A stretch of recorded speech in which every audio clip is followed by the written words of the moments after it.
With us is Congressman Mo Brooks, and we're going to be talking about his run for the Senate. And Congressman, thank you so much for being with us. You know, you've been in the House of Representatives for quite a while, and you know how things work and all that. And the people of Alabama, like me, you know, just the regular guys that, you know, get up every morning trying to get something done. I mean, how do you see yourself working for the people of Alabama, doing what is necessary for the people of Alabama that makes us, you know, say, okay, we sent the right man. This is the guy who said what he was, and he did exactly what he'd say he would do. I am a very strong believer in a Ronald Reagan principle that a rising tide lifts all boats. If America does well, the state of Alabama is going to do well. By way of example, in the 1970s, under the economic malaise of President Jimmy Carter, double-digit inflation, double-digit interest rates, double-digit unemployment, okay? The country was not doing well, and Alabama didn't do well either. Yeah. But under Ronald Reagan, our economy started booming, and all of us did well. Mm-hmm. So I am a firm believer in that axiom that a rising tide lifts all boats, which means the way to make sure that Alabama does well is to understand the foundational principles that have combined to make America the greatest nation in world history, bar none. And those foundational principles are found in the United States Constitution.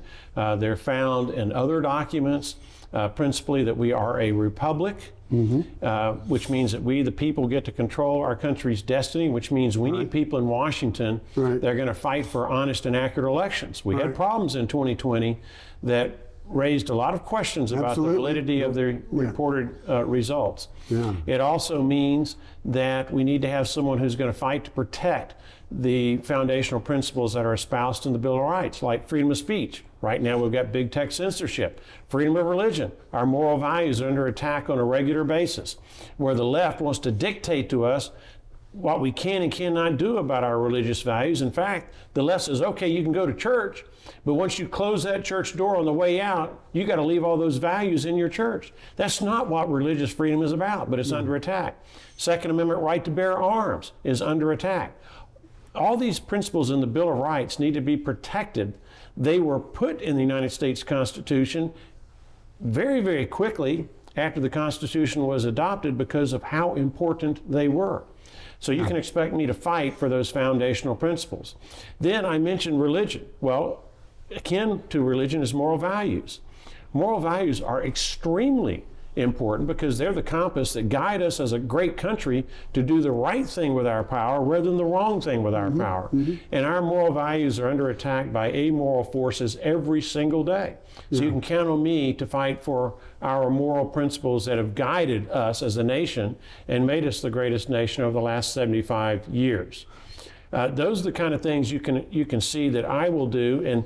And as a little footnote, let me emphasize that during my 10 years as a United States Congressman from the Tennessee Valley, we have had more economic prosperity. We have created more jobs. We've had more growth than any other part of the state.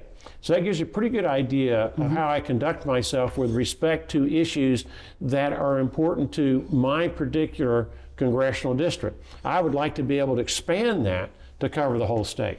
Yes, and I guess what's important to average Americans, and especially Alabamians, you know, we're kind of a independent group of people. And that's a good thing. That's what liberty and freedom is all about. Yeah, we like our freedom, and this whole mask thing that's going on, this thing that's happening up in Canada, and where people are saying, you know, can you imagine the Canadians getting this mad? I mean, pretty tough.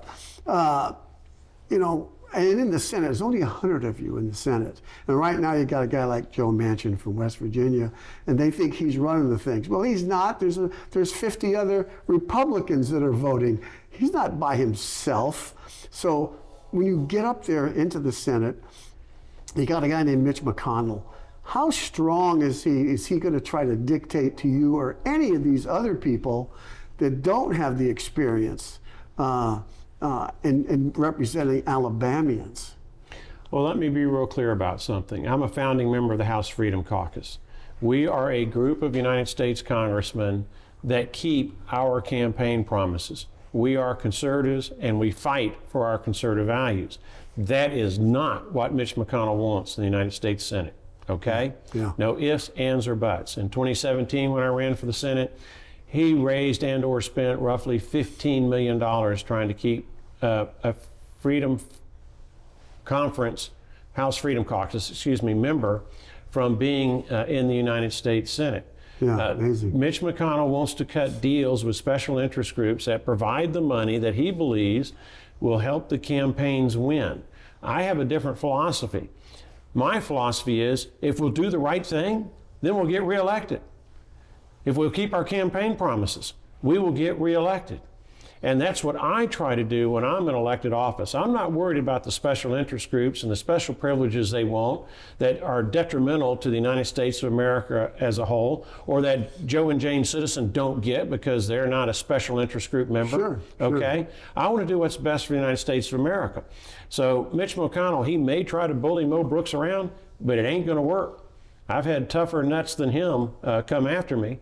Yeah. And so that's just the way it's going to be, Mitch. Okay. Well, I want to thank you again for being with us today, and we appreciate your time. Remember, it's Mo Brooks for the U.S. Senate.